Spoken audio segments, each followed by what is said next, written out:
Music డైరెక్టర్లు సినిమాలను promote చేయాలని డిసైడ్ అయ్యారా? దర్శకుడు బాధ్యతలను మ్యూజిషియన్సే తీసుకోవడాన్ని గొప్ప గౌరవంగా చూస్తున్నారా? అసలు నిర్మాతలు హీరోలు దర్శకులతో కాకుండా సంగీత దర్శకులను భజన్ లాల్స్ గా చూస్తున్నారా? సంగీత దర్శకులు కేవలం ఆల్బమ్ కంపోజ్ చేయడం, ఆర్ఆర్ హ్యాండిల్ చేసి అవుట్పుట్ ఇచ్చేస్తారంటే సరిపోదు. ఇన్ఫ్లుయెన్సర్స్ కు దీటుగా సంగీత దర్శకులు సోషల్ మీడియాలో యాక్టివ్గా ఉండాలి. అలా ఉంటేనే సదరు సంగీత దర్శకుడు చేసే పోస్టులకు వెయిటేజ్ దొరుకుతుంది. తాజాగా అనిరుద్ కింగ్డమ్ సినిమాకు మైలేజ్ తేవడం కోసం రంగంలోకి దిగాడు. దానిలో భాగంగా ఈ సినిమాని ఇప్పటి వరకు 40% చూశారని, చూసినంతసేపు సినిమా తనకు పిచ్చి పిచ్చిగా నచ్చేసిందని చెప్పుకొచ్చాడు.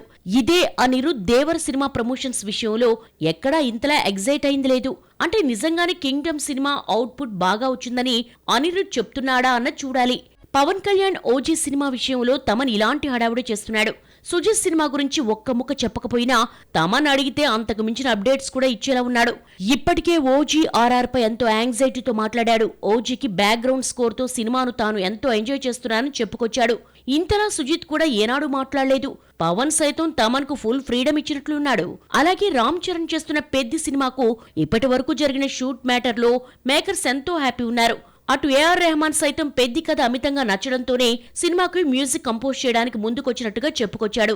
ఇప్పటికే వచ్చిన ఫస్ట్ షాట్ సాలిడ్ గా వర్కౌట్ కావడంతో రాబోయే గ్లిమ్స్ మ్యాటర్లోని మెగా ఫ్యాన్స్ ఆసక్తి చూపిస్తున్నారు. ఏది ఏమైనా సంగీత దర్శకులంతా ఇలా భజన్ లాల్ గా మారిపోయి హడావుడి చేయడం పరిశ్రమలో ఆసక్తి రేకెత్తిస్తోంది. టెక్నీషియన్స్ హీరోలుగా నటిస్తే మన వాళ్ళు పెద్దగా ఆదరించరు. కానీ అదేంటో అరవ దేశంలో దర్శకులు, సంగీత దర్శకులంతా ఎప్పుడెప్పుడు వెండి తెరపై కనిపిస్తామా అని చూస్తూ ఉంటారు. తాజాగా ఆ లిస్ట్లోకి వచ్చిన ఆ టెక్నీషియన్ ఎవరో చూద్దామా? కోలీవుడ్ టెక్నీషియన్స్ వెండి తెరపై కనిపించాలని ఎక్కువగా ఉబలాట పడుతూ ఉంటారు. దర్శకుడిగా, సంగీత దర్శకుడిగా ఎన్ని సినిమాలు చేసినా రాని గుర్తింపు తెరపై కనిపిస్తేనే వస్తుందని నమ్ముతూ ఉంటారు. ఈ ప్రాసెస్ లో ఇప్పటి వరకు భాగ్యరాజ్, సముద్రకని, పార్థిబన్లు సక్సెస్ అయ్యారు. తాజాగా లోకేష్ కనగరాజ్ ఇలాంటి ఆసక్తే చూపిస్తున్నాడు.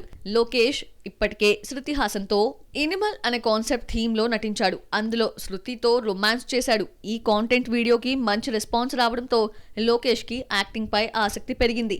దానిలో భాగంగా తన ఓన్ డైరెక్షన్ లోనే త్వరలో ఓ ఫిల్మ్ చేయాలని చూస్తున్నారట. ఒకవేళ లోకేష్ యాక్టింగ్ సైడ్ సీరియస్ గా ఫోకస్ పెడితే అక్కడ టాప్ హీరోస్ కి కష్టమే.